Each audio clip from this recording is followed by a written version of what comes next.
ปึ๊บเข้ามาเราจะเข้าหน้าตานี้เฮ็ดเป็นหน้าจอใหญ่จำเข้าอันนี้วิธีการสร้างตารางเนาะนี่อันนี้เราก็เอาเมาส์คุมนี่เอา131มึงเด้อมันก็เลื่อนลงอันนี้ก็ได้แต่ว่ามันจะมีสูตรของมัน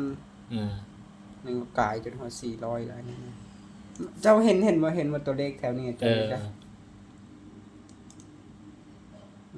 131ลงอันนี้มันหลายคนละนี่เอาคุมมาหลาย130อันนี้มันหลายคนแล้วทำไม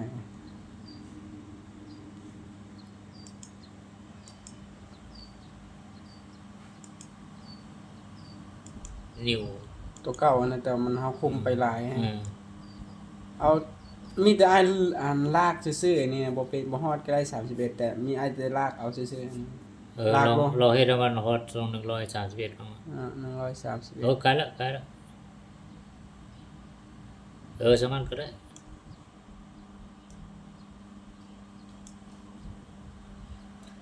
เอาอันบ่ได้เฮ็ดคิดหมดบ่ได้เฮ็ดจำบ่บ่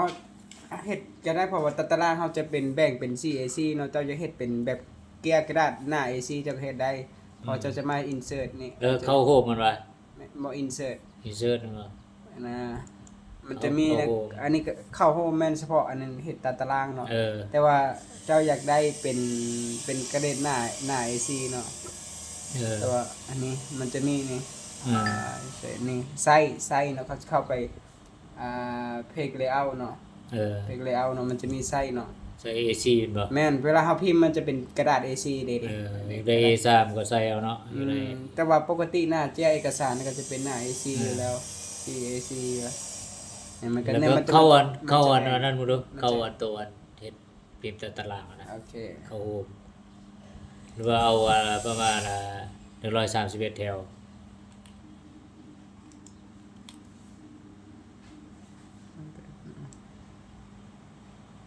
กายละบุกายที่เฮาจะคุมมาได้ก็ได้โอเคตัวอย่างคุมมัดก็ได้บ่มันก็ได้แต่ว่าเฮาบ่เอาก็ได้เพราะว่านี่ได้มันจะแบ่งอันนี้นี่หน้าทั้งหากแล้วอันนี้เฮาอยากได้เป็นหน้า AC เด้อันนี้เฮาแบ่งเจียแล้วอันนี้นี่อยากได้เบิดก็แบบนี้นะโอเคได้จำก็ได้เนาะ100เนาะ131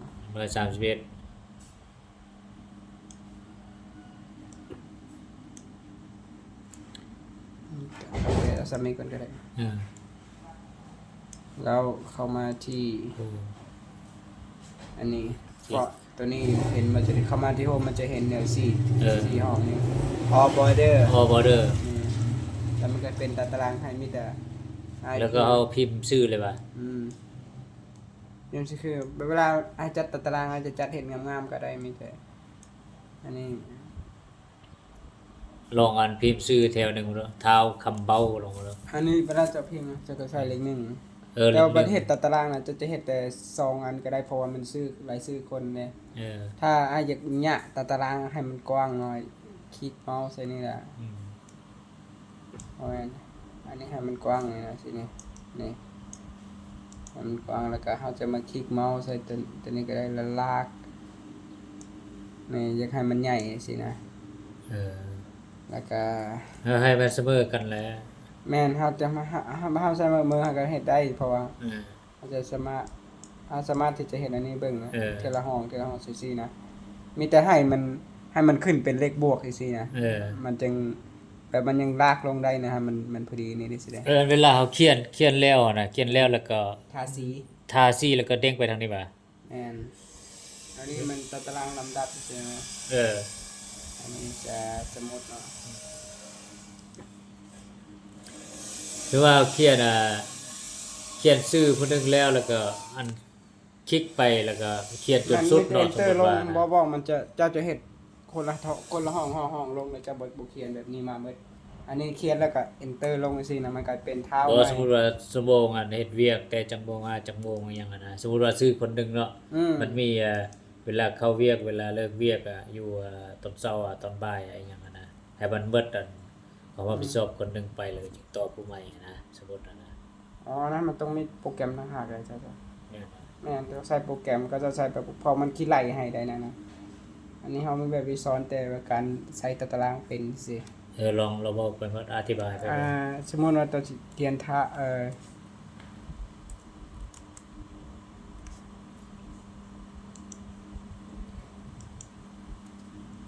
อเค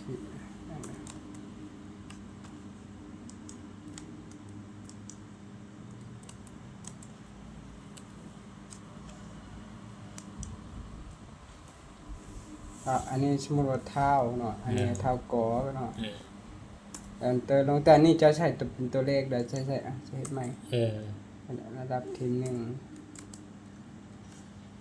ถ้าซื้อยาวก็ขยายเอาเนาะ มันหักแม่นเฮาอย่างแค่นี้มันหักมันสิขยายเองแต่เฮาก็ต้องขยายตื้มมันก็ได้ทำมันยาวนะไปซื้อระดับสกุลเนี่ยอันนี้เท้ากอเนี่ยมันสิเฮ็ด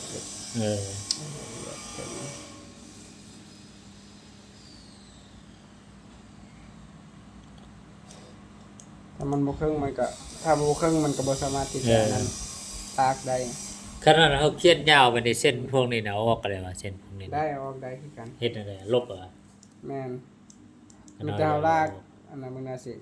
ลองมึงแล้วลบลงมันจะมาเข้าที่อันนั้นว่าบ่ลบแม่นอันนี้ผู้อ่าน marks บ่ mark and center นี่นะ merge อันนั้นว่าบ่ลบเด้จะลบแล้วเด้บ่เมื่อเนาะเข้าไปนี่เข้าโฮมมันบ่ลบมันอยู่แม่นโฮมเข้าโฮมแล้วเข้ามานี่ data เนาะอยู่กล่อง data เนาะแม่นอยู่กล่อง data อยู่กล่อง data แล้วจะมาตัวทำอิฐบ่นั้นบ่ลบขีดเนาะอันนี้สมมุติว่าจะทาสีเนาะมื้อนะทาสีบัดนี้สีหยังก็ได้แม่นบ่ทั้งหมดมีจักสีอยู่เอ็นว่าสีนะแม่นอยากเอาสีใดก็เลือกเอาแม่นบ่แม่นเด้มันจะคือยังมักซื้อเท่าใดเนี่ยขาดเวียกเฮาก็มักจังซี่นะมันจะมีลายเป็นตัว A ถึงอะไรซั่นน่ะ A อยู่นี่ก็อันนี้มันจะบ่เกี่ยวบ่เห็นมีบ่ได้เป็นหยังอันนี้นะเป็นฟอนต์มันเป็นฟอนต์ซื่ออยากได้หนังสือน้อยหนังสือใหญ่เนาะอันนี้ซื้อน้อยถึงซื้อใหญ่มันต้องเข้ามาโฮมตัวนี้มาเปลี่ยนอยู่นี่แต่นอกเช่นเจ้าสิเขียนรายชื่อปกติเฮาต้องเขียนเพชรสลัด OT เพชรสลัดแม่เพชรสลัดตัวพรมันนี่เพชรสลัด OT สำหรับพิมพ์ภาษาลาวเขาต้องใส่พิมพ์อันนั้นใส่พรตัวนี้เพชรสลัด OT นี่แหละระดับของมันก็เอาประมาณอยู่14ก็ได้12ก็ได้เนาะ12ก็ได้ถ้าเป็นภาษาอังกฤษเนี่ย Time Roman บ่นั้นคิดเส้นพอดีว่ะมันเฉพาะสภาพภาษาอังกฤษขนาดมันพอดีของมันนะ Time Roman นะอันนี้บ่แม่น Time Roman จักอีหยัง Time Roman สำหรับว่า Time Roman นิวทะอันนี้แหละ New Rome แม่น Time New Rome นี่นะครับว่าแต่New Rome อันนี้เฉพาะภาษาอังกฤษแต่ว่าต้องเขียนภาษาลาวมันต้องเป็นแล้วคลิกอยู่ไสเอาโฮมเด้บ่หลังจากที่ว่าเฮาเฮ็ดนั้นได้แล้วก็คลิกอยู่ไสเอาก็ enter มันก็มันหักเป็นเลยแม่นบ่บ่เชื่อมันน่ะสิเขียนใหม่นะนี่ตัวอย่างอันนี้นะเขียนว่าการบันทึกนี่เบิ่งหน้าลากอันนี้คุมแล้วเฮาก็มาที่โฮมแล้วก็มาเปลี่ยนเป็นเรียกบอกนะเพจสลัด OT เดี๋ยวหนังสือมันก็จะงามขึ้นนี่ถ้าเป็นพรอื่นมันจะบ่งามขึ้นเฮ็ดให้มันอยู่กลางๆว่าหนังสือว่าไปอยู่รวมหมดก็เฮ็ดให้มันอยู่กลางๆแล้วแม่นมันหักมานี่ได้มันย้ายบ่อนย้ายอันนี้เจ้ายังย้ายมาพี่มันก็มาพี่มันมาพี่แต่ว่าอันนี้มันคือบ่ได้ว่าแถวนี้ละบ่อนย้ายมันหักมาแล้วข้างกลางมันอยู่กลางๆเนาะมันจัดพอดีเลยนี่แม่นบ่แม่นการบันทึกเนาะนี่เจ้าจะเขียนชื่อจำนวน1คนเนาะอันนี้เท้าตรงนั้นเนาะจังบ่ไปเรียก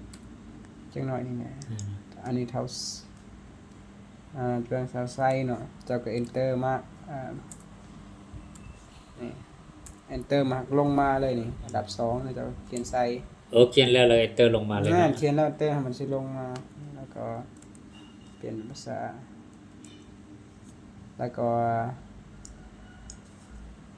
อันดับ2เขาก็ไปเล็บเท้าอันนี้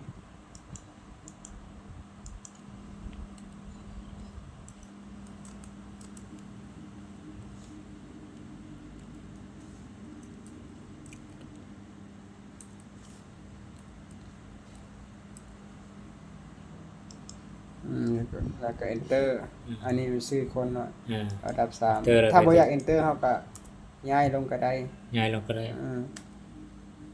ย้ายลงเลยเลื่อนเมาส์เอาเนาะแม่นเลื่อนเมาส์ให้นี่จำสิย้ายลงสินะนี่อันนี้ก็คือ3แล้วก็ใส่เท้าไว้ก็ enter แล้วก็แล้วลองทาสีใส่มันเด้อลองทาสีใส่วันนั้นเท้าใส่เนาะอันนี้ลาก ทาสีลงกลับมาโฮมนี่เห็น A นี่ก็อยู่ใกล้ทาสีแดงเอ้ามันคือบ่แดงเบิดว่ะอ๋อจะทาสีมันเป็นคือเปลี่ยนอันนั้นมาแบบนี้ทาสีบ่นั้นแถวมันน่ะนะคุมเนี่ยมันจะคุมก่อนเราจะมาทาสีโอ้ตรงนั้นก็เนาะตัวนี้เอาสีแดงสีแดงก็ได้อย่างนั้นอันนี้แม่นคุมทาสีตัวนี้อันนี้แม่นคุมหนังสือพรเปลี่ยนตัวนี้แม่นเปลี่ยนพรเป็นสีเขียวสีแดงเฉพาะตัวหนังสืออันนี้แม่นคุมลากแถวเลยอยากได้ตัวนี้เอาชื่อเลยหายไปใส่แล้วบัดนี้เด้มันก็เฮาบังเด้เฮาไปทับทามันบ่เห็นแหละโอ้เป็นจังซั่นเนาะแม่นเฮาก็ได้บ่เป็นหยังนะนั่นน่ะคุมตัวนี้ลงมาเอาอันสีเขียวลงมามันก็จะเห็นชื่ออยู่เห็นนี่เด้คันสีแดงนี่บ่เห็นเนาะแดงก็เห็นพอเฮาบ่ได้เขียนหยังใส่ได้อยู่เทิงเมื่อกี้คือว่าเห็นใส่ซั่นลบเองว่ะมันจะพูดมันแต่ว่า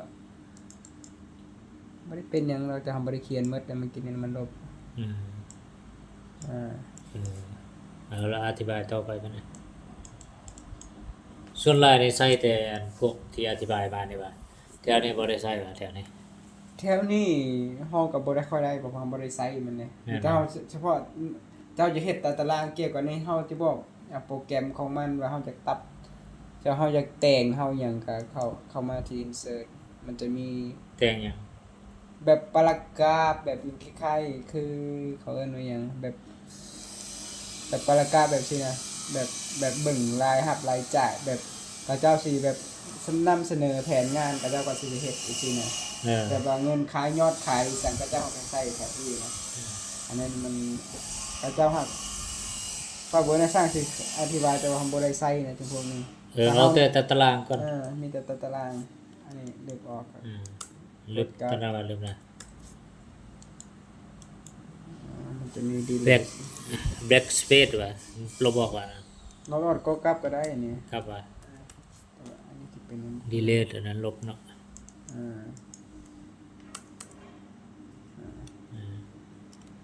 มีแต่ซ้ำนี่แหละมีแต่สิรอให้เขาเบิ่งตัดอีกบัดนึงเนาะเวลา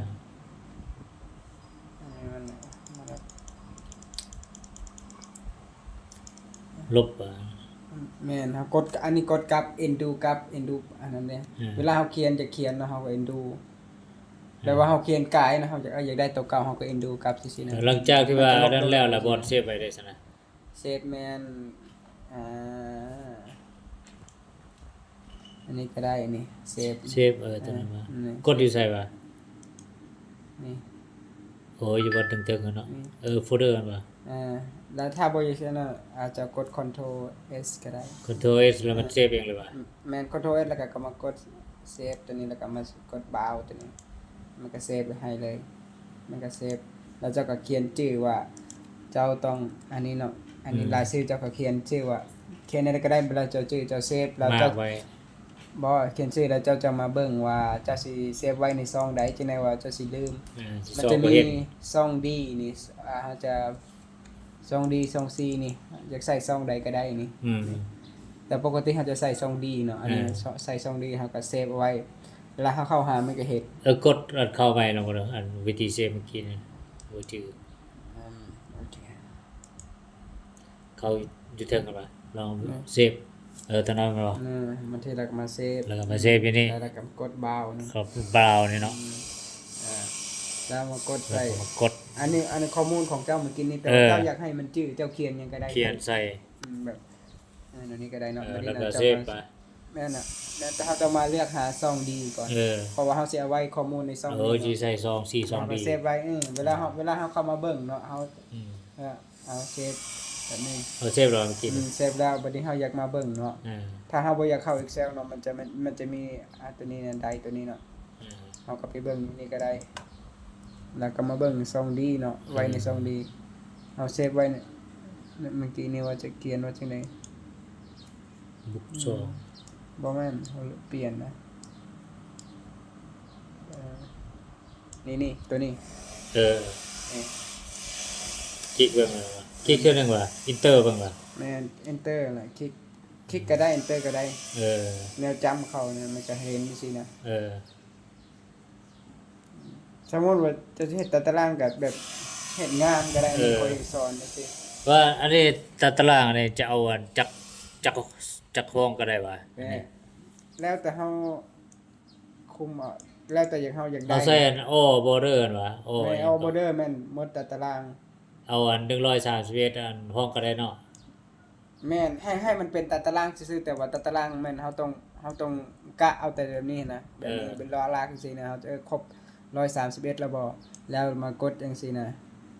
กดใส่ลงกดลงกดลงมันไม่สิเฮ็ดแบบนี้เฮ็ดใหม่ก็โอเคเข้านิวใหม่เนาะสมมุติเอาตัวนี้มัน131คนเนาะกายแล้ว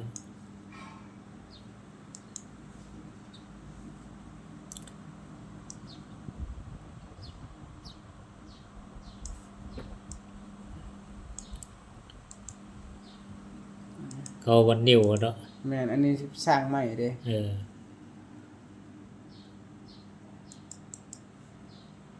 ทาซี่แม่นบ่ทาซี่ก่อนเนาะลากแม่นบ่แม่นทาซี่เขาเอิ้นว่าลากเมาเนาะ131